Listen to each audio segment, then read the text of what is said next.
Welcome back to my channel. So today I'm going to be talking to you guys about my summer 2022 TBR. If you don't know what TBR stands for, it just means to be read.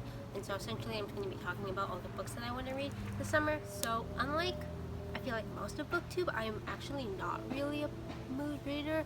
To be honest, like my Goodreads want to read shelf has like over 1,000 books, so there are a really large amount of books that I want to read, so it's kind of hard for me to kind of decide randomly or like think of a book that I want to read. So what I like to do is plan out my books. Usually I will make up a yearly TBR, and so I kind of like think about what books I'm most interested in reading at the moment, and I put those on there, and then once the year kind of starts and as the year goes on, I will kind of decide what I'm kind of in a sense mood reading, in the sense that I will kind of see what I'm interested in reading at the time, or what I want to read, or kind of when I'm in the headspace to read based on like workload and stuff, and then I'll put those into my monthly TBR. So this TBR is, I guess, kind of strict just because I probably won't be reading books that are not on it. But obviously, even if I don't end up reading some of these books, I'm not going to like beat myself up over it. You know, it's like it's not that serious. So I'm going to split this up into two parts. So first one is going to be my June TBR, and then the next part is going to be my July/August TBR. So the first book that I want to read for June is The Jasmine Throne by Tasha Suri, I think. So this actually wasn't on my 2022 TBR. However, one of my Twitter mutuals wanted to buddy read it with someone, and so we're going to be buddy reading it as soon as my library hold comes in for that. Sorry if I'm looking over here, I have my notes here because this is probably going to be a long video. But so essentially the premise is that there's this girl, or the main character, and her brother's like the tyrant or dictator of the empire, who banished her because she refused to sacrifice herself, if I remember correctly.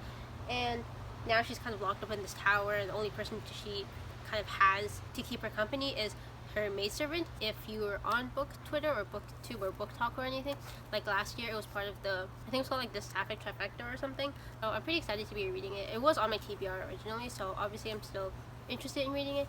And yes, that's the first book on my June TBR. The next book is The Picture of Dorian Gray by Oscar Wilde, and this is going to be my first classic of 2022.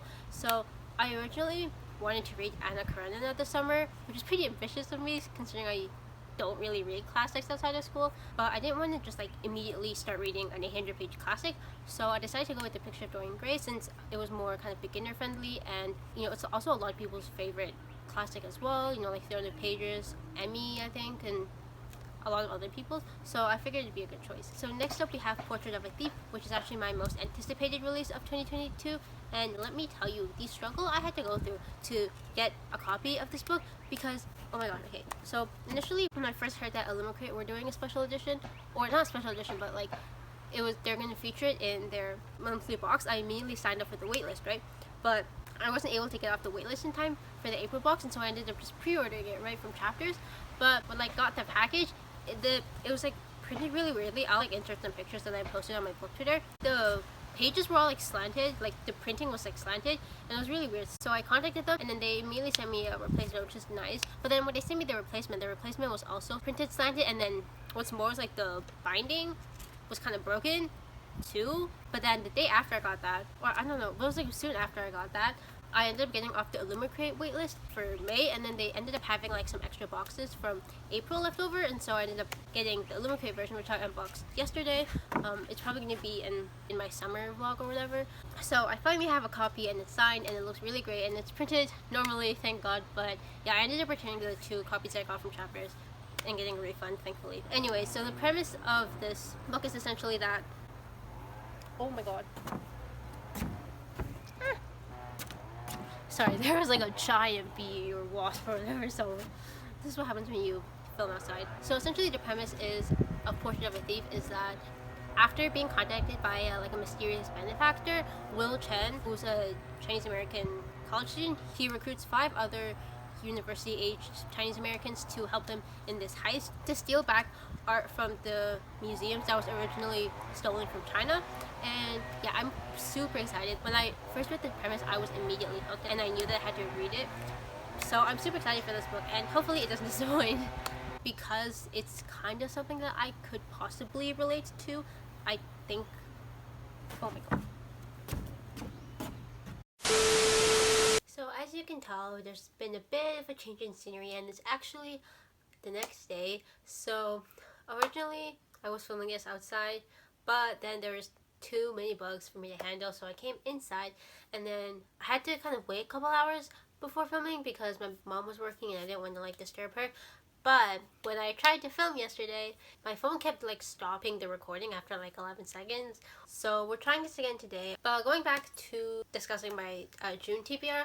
So since June is Pride Month, I wanted to read some books that were more focused on the LGBTQ plus experience, I guess, how different LGBTQ plus people's experiences or lives affected by their sexual identity or whatever. Just because I feel like for me, I tend to read a lot more fantasy, so even when there is that kind of representation, it's usually not really discussed since, you know, the book is more focused on the plot. But I figured June would be a good time for me to kind of read more into that. So the first book that I'm going to be reading in regards to this is On Earth We're Briefly Gorgeous by Ocean Vuong, and if you guys are even remotely into reading, then you guys have probably heard of it already, especially since it was really popular last year. So I'm not going to really explain the premise, but I will try to leave the Goodreads link to all of these books down below so that you guys can kind of like get a summary of it. So pretty much everyone that I follow on like online and stuff who has read this book has really liked it, so I felt like it would be a good start, especially because Ocean Vuong's writing is apparently really good, and this book apparently has made a lot of people cry. I personally don't really cry that easily at books, so we'll see about that. But yeah. Oh, also, for the Portrait of a Thief and The Picture of Dorian Gray, I do have physical copies that I'm going to read and annotate, but for this I'm going to be borrowing a physical copy from the library and also potentially the audiobook since I heard it was narrated by the author. Though I usually don't read or listen to audiobooks because my audio processing abilities are not very good, I guess. But I feel like when I just listen to a book, I don't really remember what happens, which is why I'm also borrowing the physical copy. So the next book that I wanted to read for Pride Month is Loveless by Alice Oseman, and so the reason I wanted to read this book is because I feel like the main character is very similar to me in that she's, you know, really into fandom. She's, you know, never really like dated anyone before or kissed anyone. At the start of the story, she's like just starting university, and she kind of sees university as this way for her to kind of, you know, open up, start dating people or whatever, or like sleeping around people and stuff like that. This book is kind of discussing her journey, discovering her asexuality, and I think also her being aromantic. And so for me personally, at least right now, as of this moment, I would say that I'm asexual, not necessarily aromantic. For me, like, I don't really okay, never mind. I'm gonna go on a side tangent of like how, you know, romantic feelings are kind of hard to define for me, at least personally, like without the sexual attraction, but that's not what this video is about. But all you need to know is that I thought I would relate a lot to this book, so I decided to put it on my TBR. I also don't have a physical copy of this, so I'm going to be borrowing an ebook from the library. So as you can tell, we've had another change in scenery. My phone, for some reason, after I filmed the previous clips that you guys saw, it wouldn't like record, so like every time I would record, it would only record for like 11 seconds or something, and then it would just like stop recording. So we had to film it the next day. The next book that I wanted to talk about is actually one I just added today, and that is The Red Palace by June Her. This was originally going to be in my July-August TBR, which I'm going to talk about later, but I forgot that I borrowed a physical copy from the library, and unlike with ebooks and stuff like that, you can't delay a physical hold once it arrives to the library, and so it just came in like today or something, so I can't really delay it, so I'm adding it to my June TBR. Essentially, the reason why I wanted to read this book is because I write very casually, emphasis on the very. I don't even write that much, but there's this one project idea that I want to develop, and it's set in like the Korean historical period. It's kind of like a palace K-drama essentially, but in like a book form. I kind of wanted to read some books that had a similar setting, and The Red Palace was one of them. So essentially the premise is there's this girl and she becomes an apprentice to someone, but then that person gets accused of murder, and so she goes into the court to try and prove his innocence and try to find the real killer. It has a lot of court politics, which is kind of like the main thing that I'm interested in developing. Moving on to my July and August TBR, so I actually haven't split up the books into like which ones I'm going to read in July and which ones I'm going to read in August, so I just have like a general one. So the first book that I want to read in most likely July is Know My Name by Chanel Miller, which is a memoir about Chanel Miller, who was the Emily Doe in the Stanford sexual assault case a couple years ago. And so this was originally on my May TBR, but after I was sorting through it, I figured I probably wouldn't be able to get to that many books, so I moved it to July. So I'm going to read the back of this as a blurb because it's going to describe the book way better than I can, but essentially Chanel Miller's story of trauma and transcendence illuminates a culture biased to protect perpetrators, enacting a criminal justice system designed to fail the most vulnerable, and ultimately shining with the courage required to move through suffering and live a full and beautiful life. Know My Name will forever transform the way we think about sexual assault, challenging our beliefs about what is acceptable and speaking truth to the tumultuous reality of healing. So this book obviously covers a really important topic, and especially as someone who is a female university student, it is kind of like a topic that is very close to me and the people around me, so that's why I wanted to read it. The next book on my July and August TBR is Anna Karenina by Leo Tolstoy. The reason why I want to read this book is because right now I'm on summer vacation, right? Or summer break, but because my program is like a co-op program, I won't really have any other summer breaks after this. Like I'll either be studying or like on a school term, or I'll be on a work term. And so because of that, I wanted to get through like a long classic this summer, just because I feel like classics obviously require more brain power than, you know, reading other books. So I kind of wanted to read one now while I still had the time, and after doing a bit of research I decided on Anna Karenina because apparently it's not too difficult to read, and it's also Carolyn Marie Reed's favorite book because she reads a lot of classics, so I trust her opinion. The next book that I want to read is This Changes Everything by Naomi Klein. It's also a very thick book, but essentially this kind of talks about the relationship between capitalism and climate change. I currently study in a program that kind of combines the environment or sustainability and business. So from what I've heard, this book kind of talks about how capitalism as a system cannot coexist with the, I guess, the betterment of the environment or something like that. And so I thought this would be a really important book for me to read since it is heavily related to what I'm studying and what I hope to do in the future, which is kind of like sustainability consulting for businesses. It's really chunky though, and so I probably won't get through the entire thing this summer, but I'm hoping to just like read it on the side while I read other books. And then I'm also planning on heavily annotating this so that I can kind of like reference it during school and stuff like that. And so this was recommended by Our Changing Climate, which is a video essay YouTube channel that talks about different environmental issues.